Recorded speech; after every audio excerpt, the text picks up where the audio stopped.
Hello, today we are talking about Night Shift. So, this is a collection of short stories by Stephen King.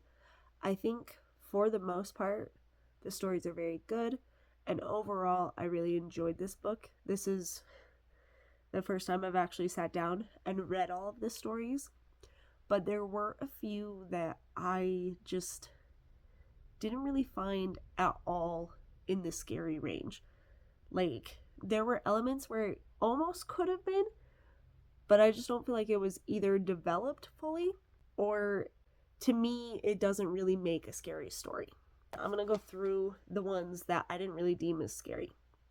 So my main ones were Night Surf, which is about this like common flu, but it's like killing everyone off, which could be scary, but then it's not really about that. It's just about these people who are alone and isolated, and they're coming to terms with the fact that they're going to inevitably die, which again could be scary, but it's just, I don't think it was played out well enough, in my opinion, for it to really be scary. Like when it talks about how the sickness makes your skin swell and like you get really, really like just big and bloated, it's gross, but then that's pretty much it. And I just think if the story had gone a little further or something, it might have been better. And then another one, Battleground. I don't know. I could not take that story seriously because it's about these little soldiers coming to life and they're attacking this guy and they end up killing him. But like, they're teeny tiny little soldiers. I don't know. It made me think of the movie Small Soldiers. And it's like, I get the idea. And I guess that could be scary. But then I also was thinking of like Andy's little miniature soldier, like army men, the green ones. And I couldn't take it seriously. So I was like, all right. Another one where it's like, I can get, like, it is intense, The Ledge. It's intense because this man is walking around a ledge like this big maybe. And that is, like, that in itself is terrifying. Translating being afraid of heights into a book is hard because I feel like that whole fear comes when you actually can see it. And he does a good job of describing it. So The Ledge is one where I'm like, it's not the worst. I just didn't think it was like super scary for me. Especially because like he gets revenge. Like he pulls it off. And so it was a fine story, but I just didn't really feel like it fit the scary vibe. Another one, Quitters Inc. I Know What You Need, The Last Rung on the Ladder, and then The Woman in the Room. Like, they're just not quite scary when you compare them to other ones. So, Quitters Inc. is about this guy who's trying to quit smoking. And basically, they're like, oh yeah, we guarantee it. So we'll either kill you if you can't quit, or we'll just beat up your family. And that'll make you hopefully quit. Which, like, the premise was there, but then there were little things that for me personally, it took me out. So there's a part where they set a healthy weight range. And they're like, you're going to gain some weight after you quit smoking. But basically what we're going to do is we're going to try to give you healthy habits so that you don't gain too much weight, which is nice. But then he's like, and what if I do go past this weight that you've just arbitrarily given me? And he goes, oh, we're going to cut off your wife's pinky. And then it ends where he meets the guy who introduced him to the company, and he shakes his wife's hand, and he notices she doesn't have a pinky. And all I'm going to say is, like, I get smoking is bad. I could understand you want your partner to quit. You're going to cut off my pinky if my partner doesn't follow through? Rude. And then I Know What You Need. This one could have been really scary. And I wish they would lean into, like, the messed up vibes. So it's about this guy who stalks this girl from when he met her in first grade. And it's been like over 17 years, I think, or close to. And he has powers where he can kind of like control people's thoughts, and he can do certain things. And he basically does some voodoo and pushes her to fall in love with him and ends up killing her fiance. And it's like really messed up. But then when she finds out, he just, it's almost like he crumbles and he just lets her go. And she breaks this like hold that he had on her. And that's just it. It was me. I'm leaning into the dark stuff. Like, I'm gonna go all out. I feel like the idea and the concept of being stalked is super creepy. I wish they'd pushed it a little more.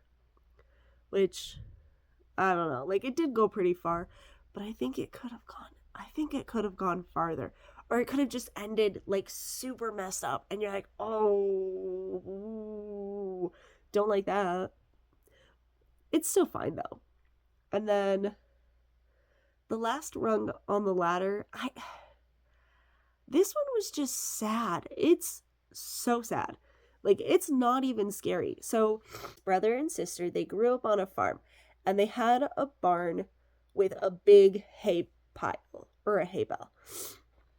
And they would climb up and jump off the this like second landing in the barn, like a second floor landing, into the hay bale. And one day when they were doing that, he noticed the ladder was kind of like not handling well. So he tried to tell his sister not to go up. But he didn't say it before he came down. He just came down and then he was shocked that she had already started running up the ladder. Which, whatever. He ends up saving her life by thinking quick on his feet. And all that happens is she falls and she breaks her ankle. He's able to, soften the landing so that she doesn't just die, which is great. But then later on, she's going through some rough situations and like life just isn't going the way she planned and she gets really depressed. So she's writing him letters and her last letter, he doesn't see it in time, but it basically says, I think it would have been better if you hadn't saved me when I fell off the ladder. And he reads it after she's taken herself out by jumping off of a building. And it was just so depressing. Like, there wasn't even any scary element because it was like, it was just so sad. And I don't know, maybe in a way that is scary, like you could have saved somebody, but you didn't. But like, I read that and it was just a bummer. Like, it was such a bummer. I didn't find anything scary with it. It just, I don't know. Maybe that's what's scary, is it's close to reality. But I don't know. I feel like that one was just really sad. And then The Woman in the Room. This one, I didn't think it was scary at all. Like, these all kind of, they have levels. So some are kind of more on the, like, edge of being scary. And then some have scary elements. There's a few, though, where I'm like, okay, like, this is just sad. What's going on? Like, I'm bummed out. So this one is about this lady who has cancer. And her son is taking care of her.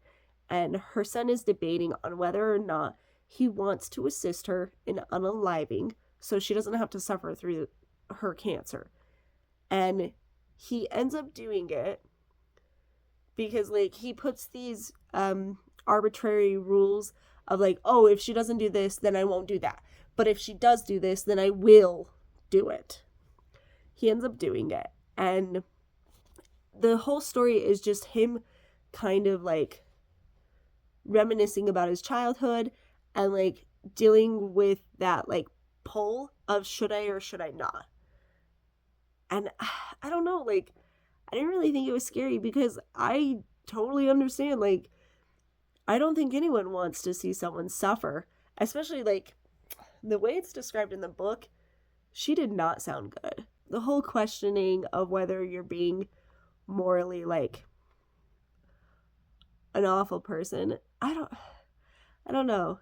I just felt like it wasn't really scary, which I don't know. Maybe I'm just not that sophisticated or deep, but I feel like some of these stories teeter a little bit on the scary, and then there's some you could justify if you want to say like these are big brain scary. Like you have to be smart to really get the scary. Then yeah, sure. But I feel like if you're going to write scary stories and you're going to say these are scary stories, I feel like they should be delved out into scary. And I'm not saying the supernatural aspect has to be in all of them. I think some of them just needed to be a little more refined, and they could have been legitimately like super scary. Night Surf could have been way scarier.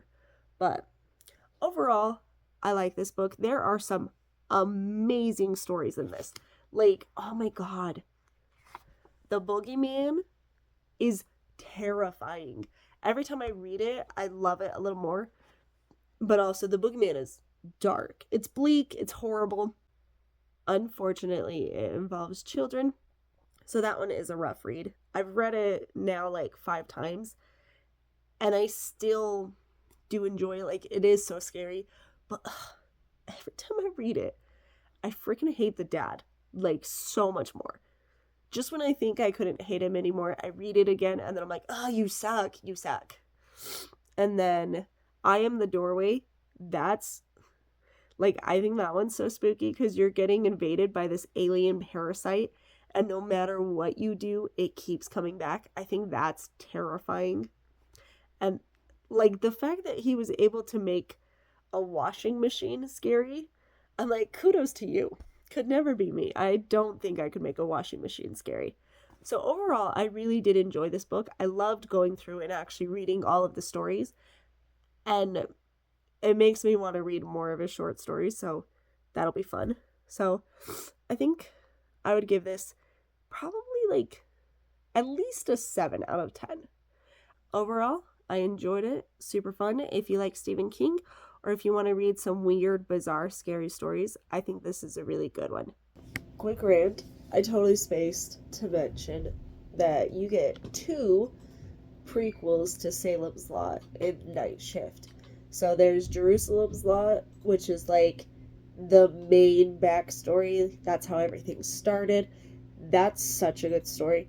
And then One for the Road is kind of an update on Jerusalem's Lot, and it's more the current prequel to Salem's Lot. Those are both in Night Shift, and they're super good. They're both so creepy and just eerie. Alright, now I'm done.